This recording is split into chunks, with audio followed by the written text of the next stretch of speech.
What's up, guys? Ken Okada here, student physical therapist. I want to give you guys 5 things that'll improve your overhead press. Alright, so pointer number 1 is to warm up properly. Most people just stretch and then jump right in. They do a couple sets at 45 and then they start piling on the weight. I want you to be warming up all of the smaller muscles that are around your shoulder and around your shoulder blades. So I want you to be warming up all your rotator cuff muscles and all the shoulder stabilizers. A simple drill. Just take a band, mine's broken, just do a couple of movements here. So for the low traps, do a couple of Ys. For the mid trap, do a couple of Ts. And then for all your external rotators, do a couple face pulls. The face pull seems to hit all of those muscles pretty efficiently. So just come here, squeeze at the top. And then for your internal rotators, don't forget your internal rotators. Internal rotators get a bad rap for some reason. But just because all your internal rotators are dysfunctional and short doesn't mean that they're well adapted and strong. So you're just going to come in here, do a couple of internal rotations. Okay? Do each of those, 10 to 15 reps, do a couple sets. Your shoulders will feel nice and pumped. Alright, next thing, I want you to get freaking tight. You want to be pressing off of a very, very stable platform, off a very stable foundation, right? You can't shoot a cannon off of a freaking canoe in the middle of the water. You have to have a very solid foundation, and this starts at your feet. So you're going to make sure that your feet are nice and planted. Some people like to screw their feet into the floor, causing sort of like an external rotation moment that's going to engage the hips. I want you to be focusing on the feet. I want you to squeeze the quads, squeeze the glutes. Next comes the core, right? I want you to be breathing into your stomach, bracing. Next up, lats. People always forget to use their lats. You use your lats when you press, when you overhead press and when you bench press. Flaring out your lats is going to stabilize your entire thoracic spine, right? So it's going to, instead of just being here, you're going to be here, right? So I want your tightness, I want you to be focusing on bringing all of that tightness, bringing it all the way up to your freaking head. And from there, bringing it all the way down your arm to your grip. You want to be gripping that bar as hard as you can, right? And it starts from the lift off. Get in good position, right? Get your feet set. Feet set properly, right? Get your hips, get your glutes, get your quads, get your lats, get your core, right? Tuck in that chin so you don't freaking ram your chin with the bar. Grip as hard as you can.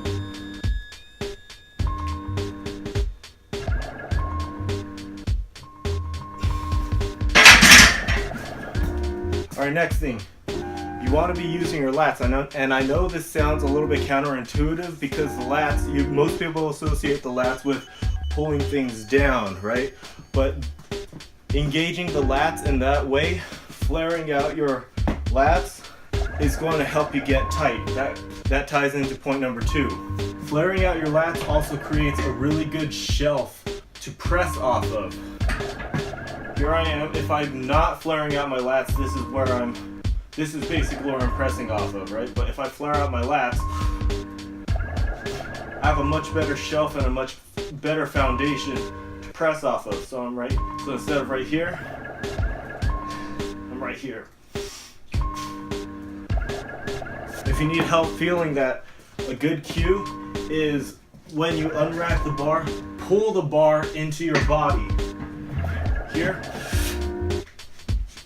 Feel that tension, feel that tightness, and I know it's going to feel like you're not going to be able to press the bar over your head while you're pulling the bar down, but try it out. Try it out in a few light sets. Pull the bar down, engage those lats, stay very tight, keep that tension.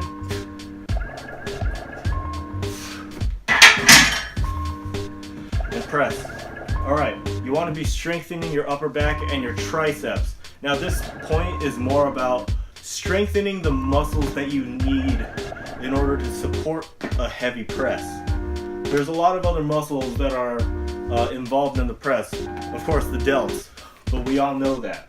But having a strong, stable upper back is going to help you stabilize the weight as you press it overhead. And in that lockout, your triceps become highly engaged. And if you have a weak upper back or a weak set of triceps, you're probably going to fail. Now the last point here is that you have to be patient with the overhead press. By far, of all of the main lifts, the overhead press is the slowest progressing lift that you will ever probably do. Most people could manage 10 to 20 pound jumps or incremental increases with the bench, squat, deadlift, but with the press, you're going to have to utilize your 2.5s, right? You're going to have to make small jumps. You're going to have to be happy with a 5-pound increase in the press, especially once you start plateauing. You have to be making those small improvements, strengthening all of the muscles that contribute to the press, and you got to be patient. So how about we do this? I'm supposed to max out on the press tonight.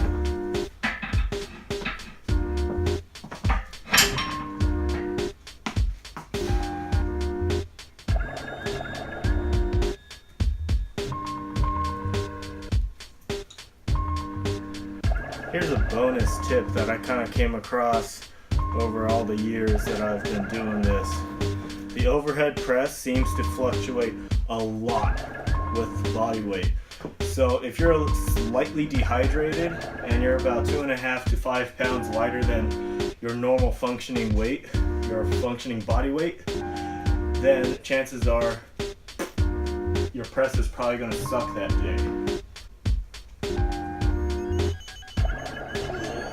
So drink a ton of water the day that you press. Side note, it always helps to have a montage of Dmitry Klokov training in the background.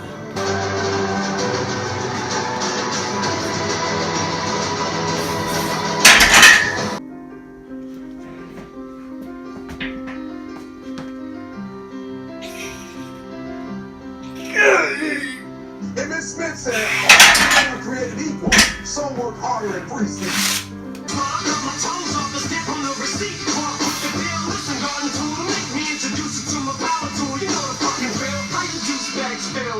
Disposable. Summer seed, mass and gale. She's got the massive deal, baby. Break the shit, cause it's your goddamn jam. You said you want your punchlines a little more compact. Well, shorty, I'm that man. These other cats are metaphorically when I'm that man. So I hit a 185 press at about a 162 or 163 body weight, which isn't anything phenomenal, but considering how not good my lifting genetics are, I'm pretty satisfied for today. My goal for the year is 200 pounds.